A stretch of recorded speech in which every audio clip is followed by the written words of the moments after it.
Republican candidates for president, well, they're all revved up over issues and over each other. And in just minutes, 3 of them go on the record right here live from Las Vegas. We have Speaker Newt Gingrich, Representative Michelle Bachmann, and Mr. Herman Cain. They are just minutes away. But first, former Alaska Governor Sarah Palin joins us. Good evening, Governor.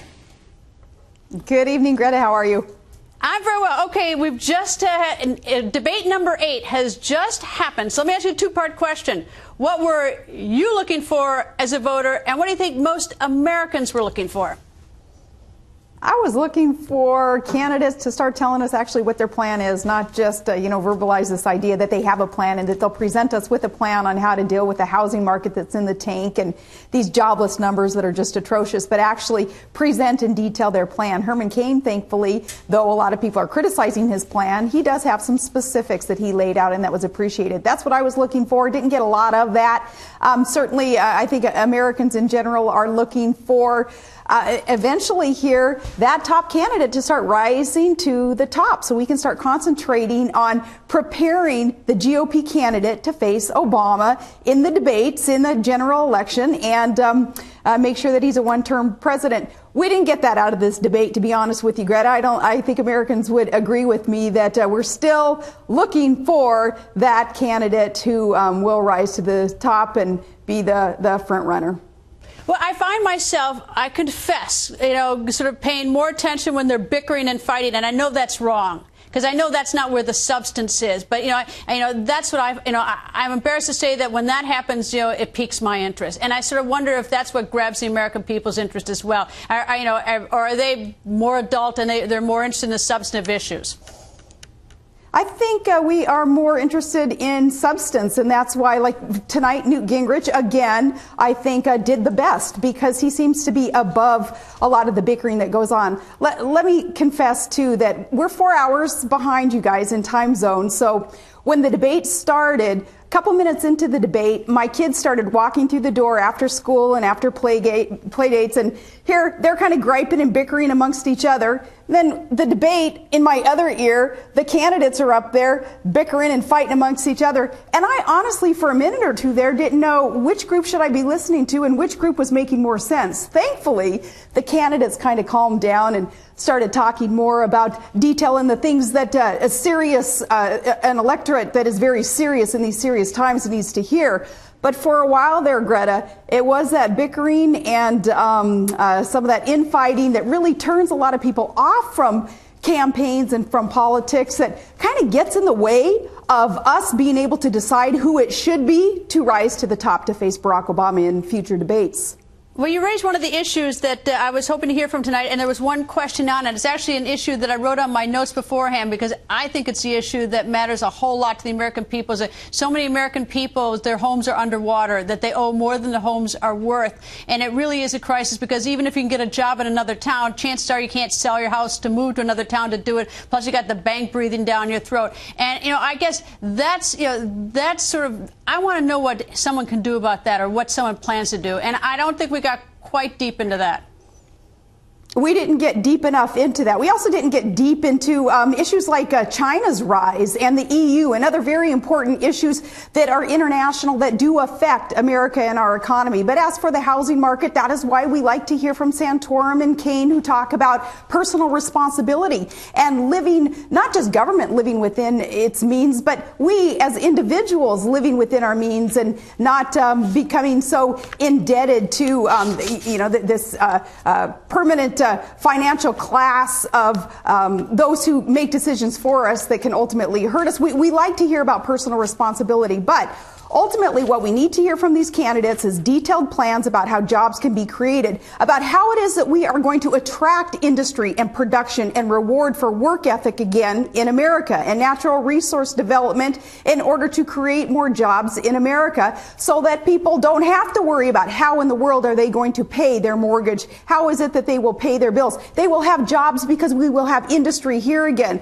We get that, of course, by, I think we need to eliminate the corporate income tax that is currently highest in the industrialized world, chasing jobs offshore. We reduce that, eliminate that. That's one step that we can take. I want to hear things like that from these candidates, details, specifics on how it is that we will attract industry here, create jobs, letting the private sector keep more of what they earn and create in order to create jobs, and not just kind of these nebulous, someday I'm going to have a plan that I'm going to present to you all voters. Stay tuned and hang in there for the next debate, and maybe you're going to hear it then. I wonder to what extent debates become a little bit sort of like beauty contests or even sporting events where we have, our favorite, candidate or favorite jersey. And to what extent, we really do learn something substantive new. Because as I go through it, I probably, now that we're at the 8th debate, I probably could have answered each question for each candidate because I've heard them say it, and they haven't strayed from it. Not that it's a criticism, it's just that we've been over this. And so I'm wondering, what is sort of the value, although I find them very engaging to watch. They are still so valuable, though, because this is the conventional tool that we have to help vet candidates before they reach that general election. And as I've expressed before, we learned our lesson in electing an individual, Barack Obama, who wasn't vetted. And here, this go around, Barack Obama with no primary opponent on the Democrat side, he again will get to skate through into a general election. And it's kind of a necessary evil, I think, in some respects, parts of these debates. But again, it is necessary. We need to have these candidates vetted, but we also, and the commentators, the hosts of these debates, maybe they can press a little bit harder on detail.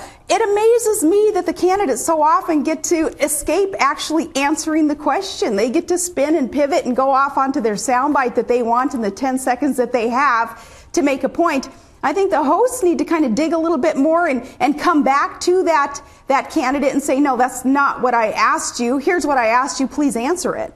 I guess one of the complexities has been, far be it for me to defend another network, but it's sort of complicated in the sense you've got so many candidates up there, and you've got some sort of sense like you've got to give everyone sort of equal opportunity, and you ask the question and they spin you, and you can't really sort of zero in and be a jerk, and you've got all these people expecting to have the same amount of time. It might be a wiser way to do if these debates were broken down into teams of 3 or 4, so you could really effectively do that, because otherwise you really are sort of forced into almost having a game show aspect of it with so many up there and trying to accommodate them. So I can understand sort of the difficulty in trying to really zero in and get those answers. Yeah, that's a good point. Well, that's where the journalism needs to, the journalist really needs to exercise their talents and make sure that the questions are being asked precisely by the candidates whom they are questioning. Actually, one of the perfect examples of what you raise is even the question that was asked about foreign policy.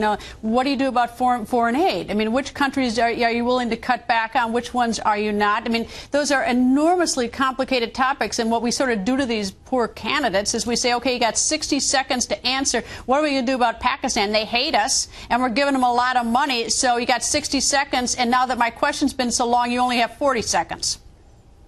Well, and that's why it's refreshing to hear somebody candid and blunt like Michelle Bachmann, tonight. She came right out and she said no, she would not cut foreign aid to Israel because they are such a strong ally. We appreciate that candidness and not, spinning around and pivoting around and trying to get too many answers into one 60-second soundbite. Appreciate the candidness in that respect. The one thing that we talk about the spinning, I think that we did get spun around with as a viewer, and I was taking notes and trying to do a million things getting ready for the show, so I may have missed it. But was the whole question about illegal immigration and about the people in this country and what to do about the situation, those who are here illegally. And it's an enormously difficult and complicated topic and is sometimes prone to sound bites. But we really haven't gotten a really strong sort of plan about what to do, because this affects the lives, families, and has all sorts of problems. And we didn't get that answer, and I'm not sure you can in 60 seconds. We can't in 60 seconds.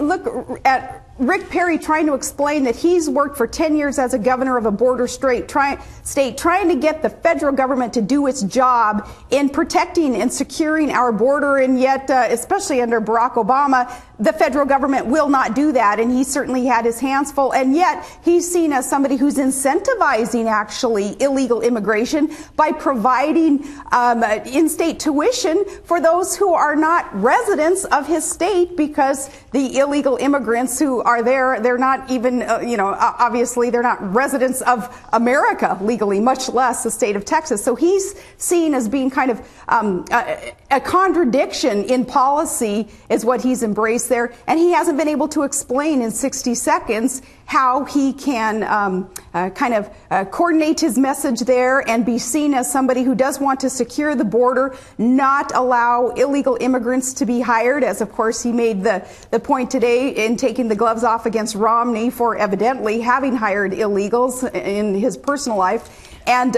it just sounds like Rick Perry's having a heck of a time trying to explain his position on illegal immigration when he has incentivized some to be able to really grasp a benefit that the majority of Americans would never be able to take advantage of, in-state tuition in the state of Texas, when, they're not in the same boat as those who...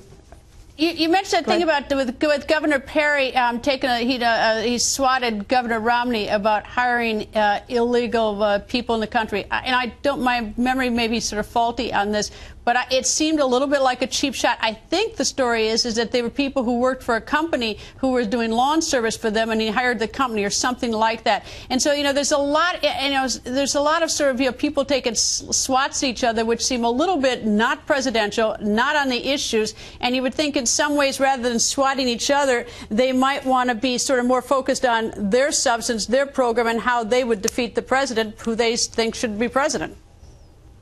Bingo, exactly. And that is, too, why when I explained that scenario, I said it's evidently what had happened, because I don't know the facts. America doesn't know the facts. Certainly, you'll have the pundits and the campaign staffers really dig into that issue, and truth will be revealed whether Romney engaged in hiring knowingly illegal immigrants or not. But, yeah, once a bell like that is rung, though, it's tough to unring that type of bell. And, yes, bottom line is we all want these potential presidential candidates who will be facing Barack Obama in the general election and debate to start concentrating on what it is that he has done wrong in these 143 weeks that we have been underneath his failed socialist-type policies that are bankrupting this country. We want to focus on what it is that he has done wrong and how it is that the GOP can do better for this country, instead of the nitpicking and the kind of the cheap shots that go back and forth. Again, maybe that's a necessary evil in this process, a primary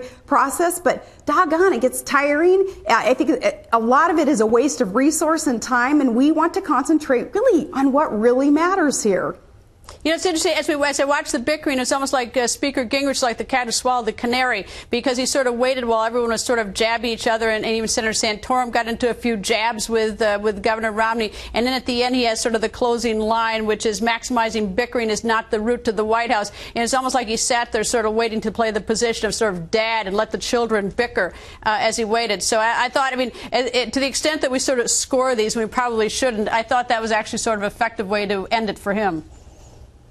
Everybody could learn from Newt Gingrich in the way, in his calm, cool, collected manner. He's kind of seen it all before in this political game, if you will. Newt Gingrich would clobber Barack Obama in any debate, any forum that had to do with substance when it comes to policy and solutions for the challenges that America faces. Newt Gingrich would clobber Barack Obama. I don't know if he's going to be the one, though, that surfaces as the fortunate candidate who gets to face Barack Obama, because, unfortunately, in this day and age, sometimes conventional wisdom would dictate that he who has the most money, the campaign dollars, wins. I don't want to believe that this is going to be the case this go around. If not Newt Gingrich, hopefully the other candidates, whether they have as much money as the next guy or not, will learn from Newt Gingrich. Understand that we want to hear substance. We want to hear solutions. We don't want to hear the engagement of the nitpicking and the bickering, because that just plays right on into the left's handbook as they get ready for the general election debates. And regrettably, the media loves that, because that does spike the viewer interest when there are few pokes. Those are the sound bites, right? Yeah, evidently they do, because, you know, this was what, debate number whatever it was, and we still have probably a dozen more of them, and the networks love them. Cable loves them because people tune in, and unfortunately a lot of it's all about ratings. All right, well, maybe we'll get some smaller ones where we can, you know, where we're a little bit more, where it's a little fairer to the candidates, and the candidates should be probably more willing to help the networks out and sort of doing something, reducing them. But they got rules, we got rules, and it's not always the best system. But anyway, Governor Palin, thank you.